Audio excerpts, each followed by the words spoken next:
എക്കോക്സി സെറ്റിംഗ്സിൽ TDS ഹെഡിൻ്റെ അണ്ടറിൽ include ചെയ്തിരിക്കുന്ന ഓപ്ഷനാണ് TDS കോൺഫിഗറേഷൻ. ഈ ഒരു ഓപ്ഷൻ യൂസ് ചെയ്തുകൊണ്ട് TDS ടാക്സസ് എല്ലാം നമുക്ക് മാനേജ് ചെയ്യാൻ സാധിക്കും. First of all TDS configuration click ചെയ്യുമ്പോൾ മാനേജ് TDS എന്ന ഫോമാണ് ഓപ്പൺ ആകുന്നത്. ഈ ഒരു ഫോമിൽ നമ്മൾ ഓൾറെഡി ക്രിയേറ്റ് ചെയ്തിരിക്കുന്ന എല്ലാ TDSൻ്റെ ഡീറ്റെയിൽസും കാണാൻ സാധിക്കും. ഓരോ ടാക്സിൻ്റെയും name, TDS rate, TDS sections എന്നിവ ഈ ഡീറ്റെയിൽസ് എല്ലാം ഈ ഒരു ഡാറ്റ ടേബിളിൽ അവൈലബിൾ ആണ്. റൈറ്റ് സൈഡിലുള്ള എഡിറ്റ് ഐക്കൺ യൂസ് ചെയ്തുകൊണ്ട് നമ്മൾ ക്രിയേറ്റ് ചെയ്ത ഏതെങ്കിലും ഒരു TDSൻ്റെ ഡീറ്റെയിൽസ് ചേഞ്ച് ചെയ്യണമെന്നുണ്ടെങ്കിൽ നമുക്ക് എഡിറ്റ് ചെയ്യാനും അല്ലെങ്കിൽ ചേഞ്ച് ചെയ്യാനും സാധിക്കും. നെക്സ്റ്റ് മെനു വരുന്നത് ഫിൽറ്റർ ഓപ്ഷനാണ്. ഈ ഒരു ഫിൽറ്റർ ഓപ്ഷൻ യൂസ് ചെയ്തുകൊണ്ട് ഒരു പർട്ടിക്കുലർ ടാക്സ് ഡീറ്റെയിൽസ് മാത്രം നമുക്ക് ഫിൽറ്റർ ചെയ്ത് ആക്സസ് ചെയ്തെടുക്കാൻ സാധിക്കും. ഫിൽറ്റർ ഓപ്ഷനിൽ TDS സെക്ഷൻ സെലക്ട് ചെയ്യാനുള്ള ഓപ്ഷനുണ്ട്. അതുപോലെ തന്നെ ടാക്സ് നെയിം എൻ്റർ ചെയ്യാനുള്ള ഓപ്ഷനുണ്ട്. നമ്മൾ എൻ്റർ ചെയ്യുന്ന അല്ലെങ്കിൽ സെലക്ട് ചെയ്യുന്ന TDSൻ്റെ ഡീറ്റെയിൽസ് നമുക്ക് അപ്ലൈ കൊടുത്തു കഴിഞ്ഞാൽ ആക്സസ് ചെയ്യാൻ സാധിക്കും. റൈറ്റ് സൈഡിൽ ഒരു സെർച്ച് ബാർ അവൈലബിൾ ആണ്.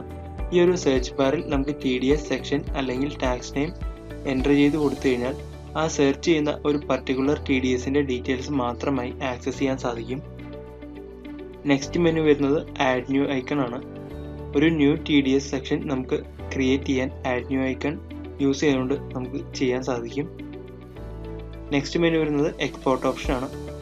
നമുക്ക് ഈ ഒരു TDS ഡീറ്റെയിൽസ് എല്ലാം എക്സൽ ഫോർമാറ്റിലേക്ക് എക്സ്പോർട്ട് ചെയ്യണമെന്നുണ്ടെങ്കിൽ ഈ ഒരു ഓപ്ഷൻ യൂസ് ചെയ്തുകൊണ്ട് നമുക്ക് എക്സ്പോർട്ട് ചെയ്യാൻ സാധിക്കും. ഇനി ഒരു ന്യൂ TDS എങ്ങനെയാണ് ക്രിയേറ്റ് ചെയ്യുന്നതെന്നുള്ളത് നോക്കാം.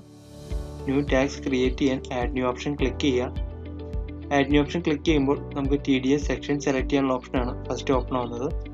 ഈ ഒരു സെലക്ട് ഓപ്ഷൻ ക്ലിക്ക് ചെയ്താൽ നമുക്ക് അവൈലബിൾ ആയിട്ടുള്ള എല്ലാ സെക്ഷൻസും നമുക്ക് കാണാൻ സാധിക്കും. അതിൽ നിന്നും നമുക്ക് ഏത് സെക്ഷനാണോ റിക്വയർ ആയിട്ടുള്ളത് ആ TDS സെക്ഷൻ ഇവിടെ സെലക്ട് ചെയ്ത് കൊടുക്കുക. അതിനുശേഷം ടാക്സ് നെയിം എൻ്റർ ചെയ്യാനുള്ള ഓപ്ഷനാണ്. ടാക്സ് നെയിം എൻ്റർ ചെയ്തതിന് ശേഷം ടാക്സിൻ്റെ റേറ്റ് എത്രയാണോ വരുന്നത് ആ റേറ്റ് ഇവിടെ എൻ്റർ ചെയ്ത് കൊടുക്കുക. ഡീറ്റെയിൽസ് എൻ്റർ ചെയ്ത് കൊടുത്തതിന് ശേഷം റൈറ്റ് സൈഡിൽ സേവ് ഓപ്ഷൻ ക്ലിക്ക് ചെയ്യുക.